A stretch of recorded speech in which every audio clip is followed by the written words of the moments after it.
Paris Audio Vidéo Show. Là, c'est une session maintenant qui me fait vraiment plaisir, très égoïstement, parce que je pense avoir été parmi les premiers clients des gens qui sont ici présents. Je vais vous présenter. Il s'agit de Qobuz. Et Qobuz, quand j'ai vu arriver Qobuz, j'ai dit bah allez, ça y est, puis hop, client. Et, pas possible ça. Donc bonjour. Pépé. Comment tu t'appelles? C'est le mec. Oh bah nous on se connaît déjà. Non, on se connaît pas. Comment tu t'appelles? On va faire comme si on se connaissait pas. Attends. Comment tu t'appelles? Charlotte Pépé. Salut Charlotte. Et c'est quoi ton taf chez Qobuz? Alors mon taf chez Qobuz, c'est responsable éditorial. Moi ça fait 5 ans que je suis chez Qobuz. À Qobuz, vous avez une grosse part éditoriale, vous avez du download, de l'ARS, Pierre va vous expliquer tout ça. Et il y a une grosse partie éditoriale et ça fait partie de ce que je fais. Je vous en parle tout à l'heure. Parce que quelque part, avant qu'on dévoile Qobuz, ce que moi j'ai retenu, c'est pour ça que j'étais client de première heure, c'est que vous êtes, je prends pas mal le mot, des magasiniers, c'est-à-dire des vrais professionnels qui ont un magasin, des magasiniers. Contrairement à des trucs où ce seraient des robots qui te diraient ce qu'il faut choisir, là ce sont des êtres humains. Voilà, bonjour l'être humain, tu t'appelles comment? Bonjour Pépé, moi c'est Pierre Larjas, je suis directeur des marchés Europe du Sud et Amérique du Sud. Donc ma responsabilité avant tout c'est de générer de la croissance sur ces marchés-là et d'être responsable des revenus qu'on génère pour Qobuz. Alors qui va me dresser un peu l'historique de Qobuz, ou déjà ce que c'est, parce qu'il y a peut-être des gens qui nous regardent qui ne savent pas ce qu'est Qobuz. Il y a des gens qui mettent quelquefois des mois à prononcer correctement le nom de Qobuz, déjà... Vous auriez pu appeler ça Perlin-Pompon, je ne sais pas quoi. Mais Qobuz, qui a été donc créé il y a 15 ans, qui va me dresser l'historique de cette plateforme de streaming? Je peux te faire une petite intro et puis de toute façon, ce qu'on va dire avec Charlotte va être assez complémentaire. Mais donc Qobuz, c'est une entreprise qui a été créée en 2007. Le nom, chacun peut se l'approprier comme il veut. C'est vrai qu'on a tendance à prononcer Qobuz ou Qobuz, mais en général on dit Qobuz, qui vient de cet instrument kazakh très ancien. Qobuz, c'est une entreprise qui a été fondée sur l'importance des intentions artistiques, avec la volonté de transmettre le son avec la meilleure qualité qui soit. Donc ça a été la première plateforme à proposer des titres en qualité CD, des titres en qualité hi-res. Les 10 premiers albums en hi-res ont été disponibles sur Qobuz. Originellement, c'est une plateforme française qui s'est lancée en France et qui petit à petit s'est internationalisée pour s'ouvrir jusqu'à aujourd'hui 25 pays, avec de plus en plus d'internationalisation ces dernières années. Donc là, aujourd'hui, l'entreprise a 15 ans, 25 pays, ça c'est du délire. Vous avez toujours votre offre qualité CD, qualité 24 bits. Vous avez toujours des accords qui permettent d'avoir... Vous avez un truc que moi j'aime bien, je le dis franchement, c'est des choix en effet éditoriaux, c'est-à-dire en effet des magasiniers qui mettent en exergue, voici ce que l'on aime et on dit pourquoi. Vous avez des Qobuzissimes, puisque justement Charles vous nous en parler. Ça c'est un truc, les gens qui sont les clients sont vachement habitués à ça. Ils viennent vous voir comme on viendrait voir quelqu'un, un disquaire. C'est ça la différence par rapport à d'autres plateformes. Je vais essayer de citer tout à l'heure.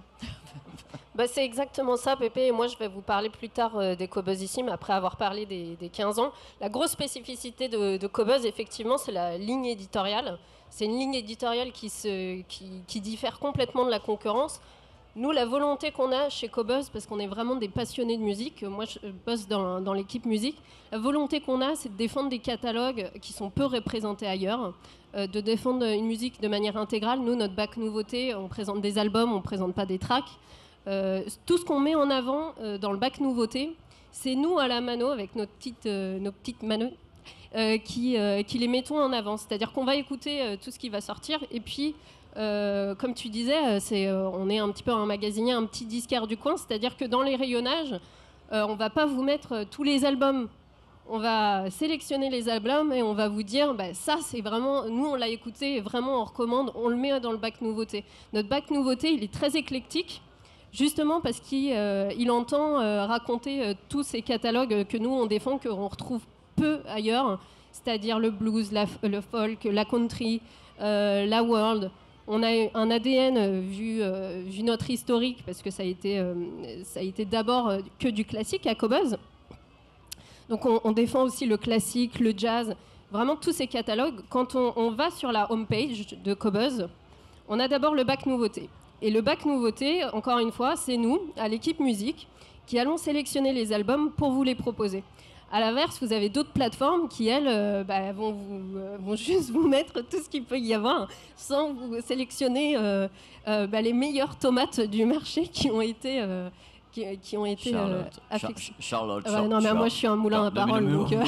Comme moi, j'ai rien à dire là-dessus, Charlotte. Moi, tu sais, autour de moi, il y a des gens qui connaissent Qobuz, qui viennent me voir et me disent écoute, Qobuz, c'est super, mais on trouve justement qu'il n'y a pas assez, par exemple, l'adage se vérifie peut-être plus. Oui, alors moi, j'aime l'électro, j'aime la trance. Je savais, quand je vais voir Qobuz, il y a toujours des artistes entre guillemets inconnus, ça me parle moins. Est-ce que, malgré le fait que vous soyez des magasiniers, que vous soyez vraiment des disquaires, que vous soyez des spécialistes de la musique, vous avez également ce catalogue que vous peut-être mettez peut-être pas en exergue, mais de house music, d'électro, vous avez ça aussi qui est très fort chez vous?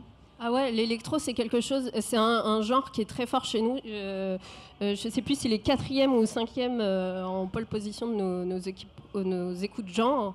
Mais on a pu... c'est sûr qu'au tout début, on avait cette image de plateforme qui était vraiment ancrée dans le jazz et dans le classique. Classique, ouais. Alors qu'on a vraiment cet éclectisme qu'on défend. Encore une fois, on défend des catalogues qu'on va peu retrouver ailleurs. Et dans ce que je vais vous présenter aussi, les Qobuzissimes, c'est aussi une sélection éditoriale que nous, on fait. Et on va choisir des premiers, des seconds albums ou alors des albums atypiques que les autres plateformes ne vont pas forcément pousser.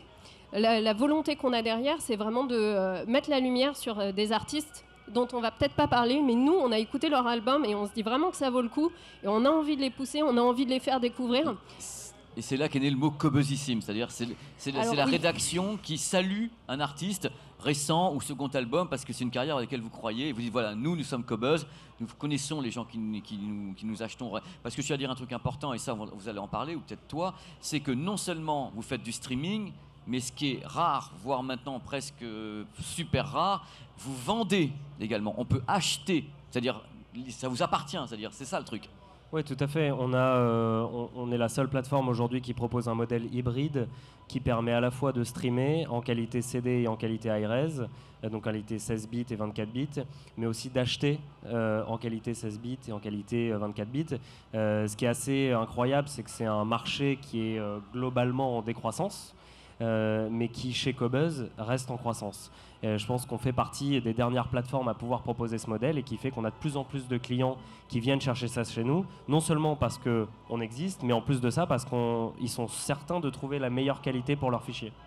Mais le truc, c'est que Jumili est en croissance. On va pas rentrer dans le truc parce que moi, je suis pas un journaliste économique, mais il est en croissance parce que vous avez tous les marchés, on va dire les 25, ou est-ce que la France connaît également, parce que là on est à Paris, en France, est-ce que vous avez en même temps une croissance en France là-dessus, sur cette partie-là? Tous les marchés globalement sont en décroissance sur le download et tous les marchés chez Qobuz, inclus la France, sont en croissance sur le download. C'est dingue. Et donc on rappelle quand même que quand on achète quelque chose chez vous, on a le choix de l'acheter avec une qualité CD, qualité high-res. Quand on achète en high-res, on peut télécharger après en qualité CD, en tout ce que l'on veut. On peut choisir le type de fichier, ce qui est assez rare. Parce que en fin de compte, c'est pour ça que j'ai choisi moi d'être votre client, par exemple. Je ne devrais pas le dire, mais enfin je suis client. Parce que après je peux avoir du ALAC, du Wave. Tu choisis ce que tu veux, ton format, et en plus quand c'est téléchargé tu peux recommencer le téléchargement, parce que je suis également un client de certaines plateformes. Une fois que c'est téléchargé une fois, c'est terminé, tu recommences plus. Votre modèle il est bon là-dessus. Oui, tout à fait, et c'était ce qu'un utilisateur d'ailleurs passait nous dire tout à l'heure sur le stand.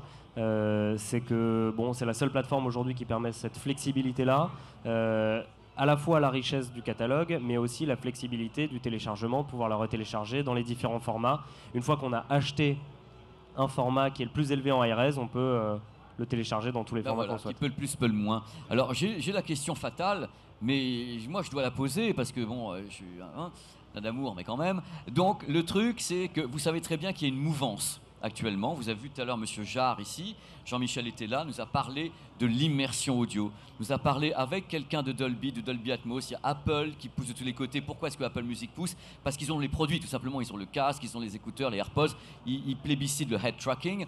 Pourquoi est-ce qu'aujourd'hui, justement, Qobuz n'a pas, dans tous les cas, cédé aux sirènes de Dolby Atmos? Mais on va parler de votre autre système. Pourquoi est-ce que les gens ne peuvent pas avoir et la qualité CD high-res et de l'autre côté, je veux aussi télécharger en Atmos? Alors, il y a deux raisons à ça. La première, c'est qu'au départ, le catalogue qui était proposé dans cette qualité-là, ou en tout cas dans cette technologie, c'était principalement orienté sur de la pop, US, assez mainstream, avec un catalogue quand même très limité.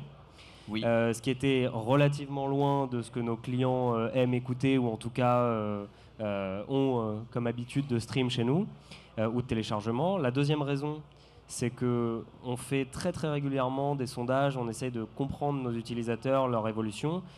C'est pas une attente qui était importante jusqu'à maintenant. C'est en train de changer, du coup on l'a pris en compte et c'est dans notre roadmap. Parce que le truc, quitte à avoir été novateur, c'est comme ça que je vous vois, vous êtes français, vous étiez parmi les premiers, voire les premiers à autoriser le téléchargement, le streaming en même temps, vous êtes monté en qualité ARS avant tout le monde. Bah justement, défricheur, on y va, on attaque l'immersif. On va y aller, Ça a pris le temps de sonder le marché, ça a pris le temps aussi de laisser le contenu évoluer vers des catalogues qui sont plus proches de ce que nos clients ont l'habitude d'écouter ou vont chercher chez nous. Et maintenant que ça l'est, on va y aller. Donc, c'est formidable parce que ça permet donc à vos clients de dire que voilà, ça va arriver. Mais par contre, vous n'avez pas fait un deal, avant que je passe à toi, Charlotte, un deal avec THX. Vous n'avez pas un système qui permet justement techniquement d'avoir quelque chose d'immersif? Pas à date, non. Pas à date. Vous n'avez actuellement, alors mes informations n'étaient pas bonnes, je vous présente mes excuses à ce sujet. Vous n'avez pas d'audio immersif chez Qobuz à ce jour? Non. Mon information était mauvaise, donc merci, bonne année pour moi, c'est le pire moment de ma vie. Donc Charlotte, maintenant je sais que tu aimes la musique comme j'aime la musique, et je sais que, parce que je te connais bien, tu vas maintenant nous parler de 5 artistes, 5 choix, 5 albums, ce qu'on appelle Qobuzissime. Donc je te laisse faire, les gens seront captivés, parce qu'en général les choix de Charlotte sont des choix vraiment intéressants au niveau artistique, c'est vraiment des vraies découvertes. Ouais, alors il n'y a pas que moi à l'équipe musique. Donc je vais rappeler juste ce qu'est un Qobuzissime, parce que peut-être qu'on ne démocratise pas assez, nous de notre côté, ce que c'est un Qobuzissime. Alors nous, en interne, effectivement, on sait évidemment ce que c'est. Donc je parlais tout à l'heure de la home nouveauté. Quand vous allez sur la home nouveauté, que vous êtes sur l'app ou desktop, en tout cas vraiment environnement app, quand vous scrollez, vous avez le goût de Qobuz. Le goût de Qobuz, qu'est-ce que c'est? C'est comme je vous disais tout à l'heure. En fait, à Qobuz, on est une équipe éditoriale. C'est très humain chez Qobuz, c'est très artisanal. On est moins sur des algorithmes, tout ça. Tout ce que vous voyez sur le bac playlist, il y a une équipe derrière. Tout ce que vous voyez dans le bac nouveauté, il y a une équipe derrière. Ce que vous voyez dans le goût de Qobuz, c'est la volonté qu'on a chez nous à Qobuz de vous donner tout simplement notre goût, notre sélection. Vous avez d'abord la discothèque idéale, son nom parle pour lui-même, hein, c'est-à-dire les albums de chevet à avoir, et vous avez juste à côté les Qobuzissimes. Alors les Qobuzissimes, qu'est-ce que c'est? C'est la distinction qu'on a voulu mettre pour un premier, second album ou projet atypique.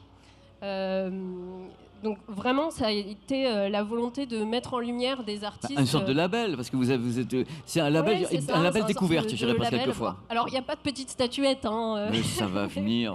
Mais voilà, quand vous voyez Qobuzissime, en en tout cas, si vous êtes abonné à nos newsletters, on envoie souvent une newsletter Qobuzissime. Parce que ce qu'on va mettre, on va déployer la meilleure mise en avant, en tout cas pour ces artistes. Encore une fois, c'est vraiment rampe de lancement, artiste en ascension. Donc on va mettre première place dans le bac nouveauté, première bannière, newsletter dédiée, tout ça traduit dans toutes nos langues.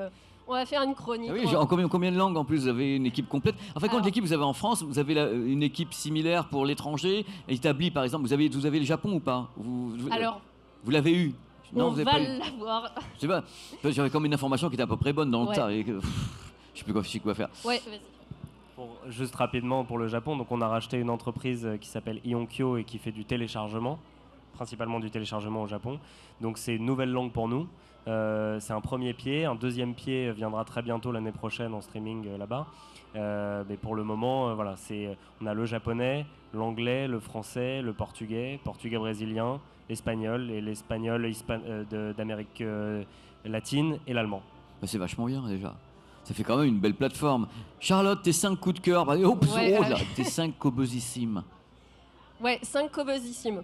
Alors, juste pour redire, effectivement, on a des équipes internes. Hein. Pourtant je suis... Mais alors là...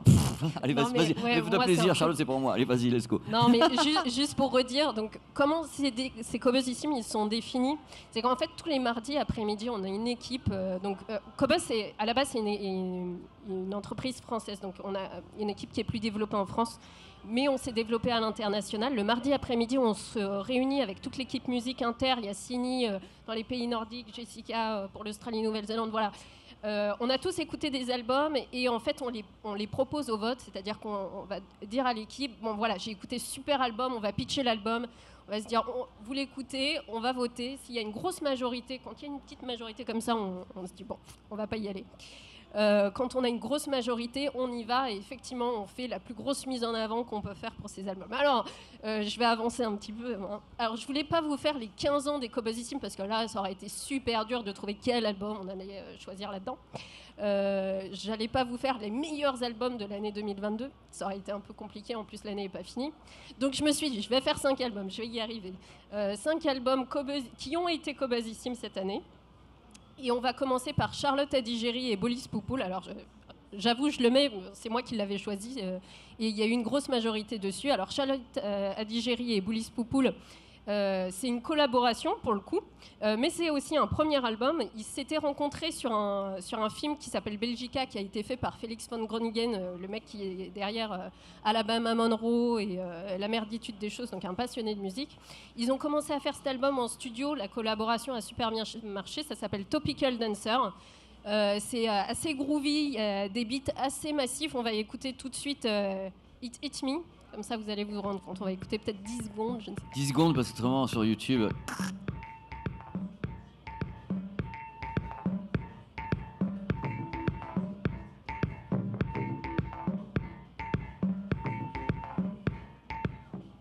Alors ça va pas démarrer tout de suite, donc c'est vraiment un tout petit sample pour vous donner envie de oui, y aller. parce que c'était après, pas celui-là que je voulais mettre à la base, c'était Blenda, mais bon, c'est après pas grave. c'est les droits sur YouTube et puis on va se retrouver avec un gros ban, donc voilà, Bon, alors en tout cas, très bel album qui est sorti sur le label de Soulwax, donc les frères Dawale, Soulwax Too Many DJ, sur le label Dewey en mars. Un très bel album qui manie l'humour. Alors c'est très rare en musique. Et qui développe des textes assez sérieux, très 2022, misogynie, tout ça. Voilà. Très intéressant d'écouter les lyrics. C'est à la fois en anglais, à la fois en créole. Il y a la mère de Charlotte aussi qui pose dessus. J'embraye sur le deuxième album parce que je vois tes gros yeux. Dit.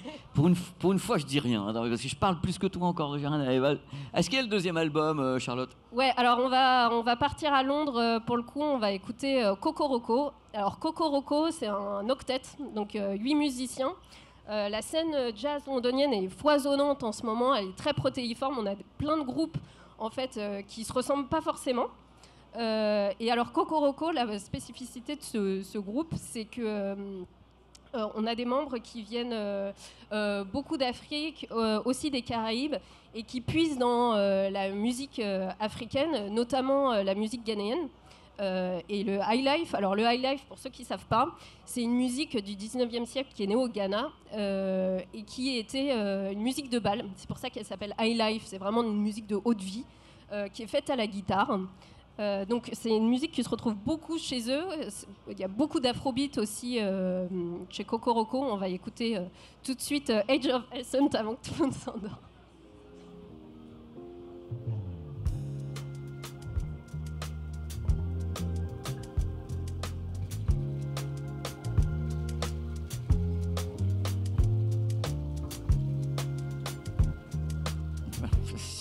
Pas mettre plus bon, sur je sais un pas live. si on entendait bien, mais voilà, un très bel album qui est sorti en août chez Brainsworth Recording, qui est le label de Gilles Peterson. Donc voilà, Cocoroco, parmi cette grande scène de jazz londonienne qu'on vous recommande et qui était Cobuzissime. On va embrayer sur un troisième album, j'essaye de faire très très vite, toujours un collectif qui s'appelle Alcazar du coup. Alors Alcazar, c'est un mec qui s'appelle Thomas Attard-Bélier, un musicien français qui avait un groupe à la base de stoner qu'il a lancé en 2008 quand il était étudiant. Donc vraiment rock psychédélique et sur une des tracks de Black Hits, il a rencontré un poète jordanien. Ça l'a vraiment ouvert à la musique arabe. Et là, il a eu l'envie de faire ce collectif qui a géométrie variable, les musiciens changent. Il y a un EP qui s'appelle Mirage qui est sorti en 2019 ou 20, si je me souviens bien. Là, ils ont sorti leur tout premier album. C'est vraiment des musiciens de gros talent. On retrouve le percussionniste de Tinari Wen, par exemple. On va écouter tout de suite Awal.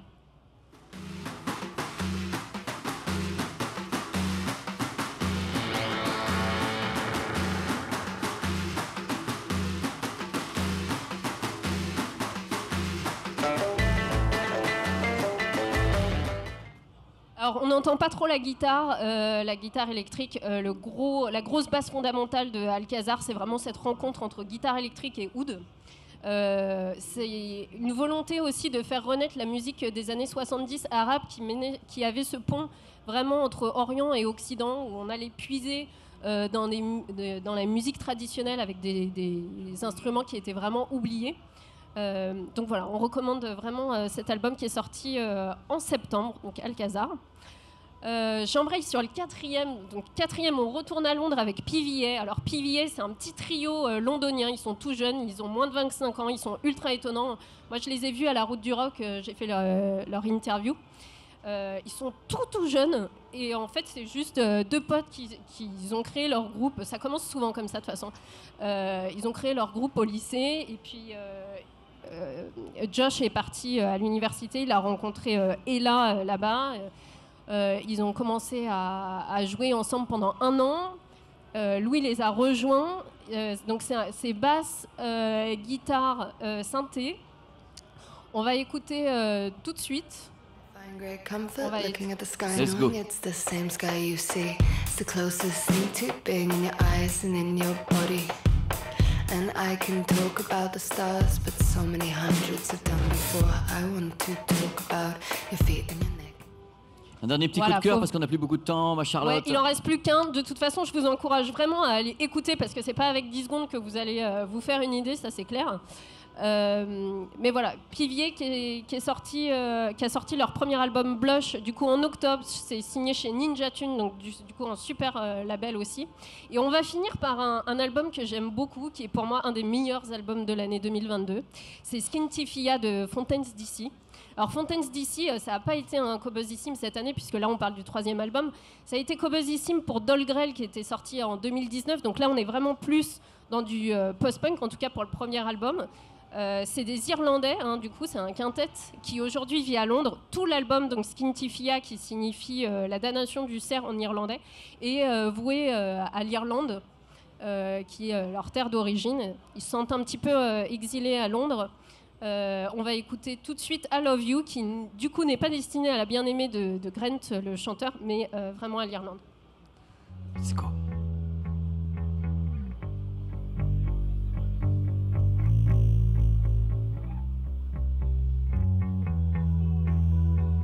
C'est triste, on peut pas mettre plus longtemps parce qu'il y a les droits sur diffusion en live. C'est du teasing parce qu'au-delà on a les droits. Problème de droit. Donc c'est vraiment super frustrant. Hein. Mais on peut pas faire autrement, sinon on se fait un ban et on coupe tout. Donc bien sûr, merci Charlotte, parce que vraiment je sais comment tu es, je connais tes goûts, toute ta culture avec les musiques qui sont hybrides, en même temps plusieurs cultures à l'intérieur. Donc c'est vraiment t'es cobuzzissime sur voilà Cobuzz. Donc on rappelle parce que là on va faire un peu le final. Cobuzz pour les gens qui viennent d'arriver, donc c'est du streaming.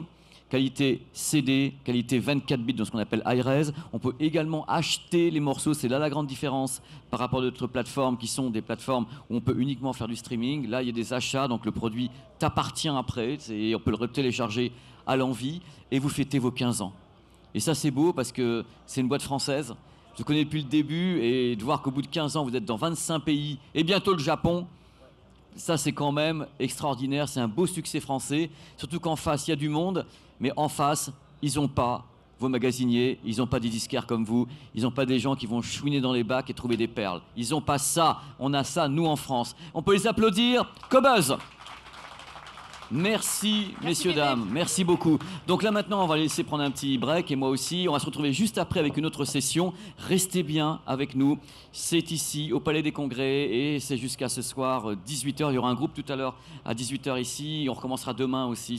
C'est que du bonheur. On retrouve les gens, on retrouve le public. Nous, on est super heureux et du coup, on vous attend. Let's go. Allez, cut, cut, cut. Cut off.